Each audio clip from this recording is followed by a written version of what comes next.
Hi, I am Zach Paris. I am the pastor of Lutheran Campus Ministry at the University of Colorado in Boulder. I am an alumnus of Clemson University and was involved in campus ministry way back in 2002 to 2006. And that is why I have a picture of a tiger here behind me. Oh, wrong shoulder. Yep, there it is. Picture of a tiger. It is a good question. It's such a good question that's what I asked students this past week at our student organizations fair and at our spiritual awareness fair. I wrote the question really big on a piece of paper. I put it on a table and I asked students to write their answers to the question on the piece of paper.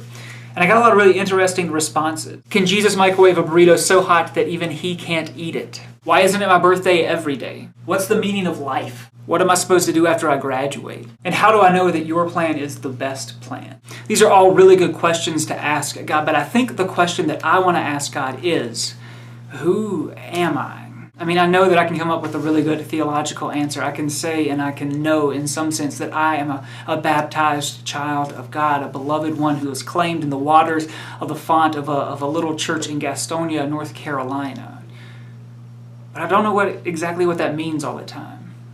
I want to know the how. How am I supposed to be the person that I really am? How am I supposed to be the person that God is calling me to be? Lately, I've really got into a couple of different TV shows, and one of them is Breaking Bad. And my favorite character on Breaking Bad, without question, is Saul. Saul, if you're familiar with the show, is a sleazeball lawyer. And throughout the 5 seasons of the show, he has remained a sleazeball lawyer. He knows that he is a sleazeball lawyer, and I love his character. And I think I love it so much because he knows exactly who he is. Unlike Walt and some of the other characters in the show, he's not wrestling with his identity. He is in this game to make money, and that's what he's going to do. He knows he's a sleazeball lawyer. He's going to act like a sleazeball lawyer. And in some ways, I'm jealous of Saul. I want to know exactly who I am so that I can know exactly what it is I'm supposed to do. The truth is, I don't always know exactly how God is calling me to live out this identity. This identity is one loved and chosen by God. Daily, it feels like I wrestle with figuring out exactly who I am. Is this the right thing to do? When I was at Clemson, I actually studied civil engineering, and here I am in the basement of a church where I work as a campus pastor. Is that how I'm supposed to live this out? And this question of identity is a part of why I love campus ministry. It seems to be one of the most central moments in folks' lives at this juncture. I love being here at this space where that question is always being asked, where the possibilities and the opportunities are vast and innumerable, and they're all laid out there right before you. It's exciting, right? Each one represents this new adventure of answering that question of who I am and how I am the person that I am. As much as I love this question keeps me up at night, literally. I had a spectacular college experience. I've had an incredible journey of discerning my vocational identity, of figuring out exactly what God is calling me to do. I thought maybe by the time I was 30, I'd have a really clear answer to this question, and I've got 2 months to go, and I just don't see it happening. The trouble with this question is not just that we don't get a little letter with our baptismal candle that says, Zachary W. Paris, you have been called to be a hamster veterinarian. No, the trouble is that we only get to do this like once, right?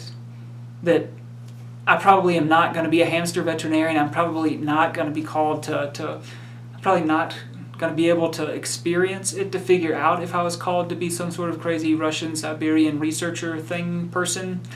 That I have to make choices, right? That I can't just sit here at this intersection of all of these other folks' fabulous vocational paths and daydream and romanticize about all the different things and ways that I could live out God's calling.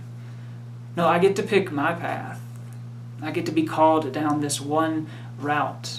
See, today I'm a campus pastor and not a civil engineer, and tomorrow I will probably also wake up and continue to be a campus pastor and not a civil engineer or a forest ranger or a hamster veterinarian. The thing is, I want my life and my work as a campus pastor, as a husband, as a son, as with all the different hats that I wear, I want that life and work to matter, to make a difference. And I know that the various routes that my life takes and the infinite number of decisions that come at an infinite number of forks in the roads, they will give shape to my life, and they will affect the way that my life and my work matters and makes a difference in the world. And that can be a lot to bear, a lot to carry with us. And so I want a straight answer from God on this one. Probably my favorite response from students was the question, why isn't it my birthday every day? And I want to use that question as a way of responding to my own question, to responding to the question of who am I? In a sense, it is my birthday every day, that daily and regularly we remember it is our baptismal birthday, that we're born anew over and over again, to try over and over again to live into who it is that God is calling us to be. I like that idea. I like the image of not having to carry the pressure of having to make the right decision at every fork, every time I come to a fork in the road. That sounds really good to me. But I'm not sure that I'm going to let you guys or let God off the hook so quickly on this one. Because like I said, tomorrow when I wake up and take a shower and remember again that I'm born anew, I'm still going to be a campus pastor. I'm still going to be a husband. I'm still going to be a son. I can't just recreate and remake everything every day. And so what do I do with that?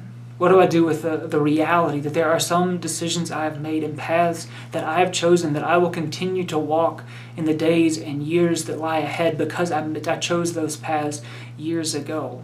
Thank you for letting me be a part of your conversation and your discussion. I hope that my remarks have provoked some thought, some conversation, perhaps some questions among yourselves. I don't know what happens next, but I'm going to assume that the next 15 to 20 minutes will be spent in an in-depth conversation talking about whether Jesus could heat Hot Pocket so hot that even he couldn't eat it. I am very interested in this question because if Jesus indeed ate Hot Pockets, then we've got some great marketing potential. We got t-shirts and cups that we could do, right? Because if Jesus ate Hot Pockets, we can make sure it said Jesus ate Hot Pockets for our sins, which would be way worse than Jesus died for our sins because, I've had a Hot Pocket before and it's really not good. So let me know how that conversation goes. Thanks.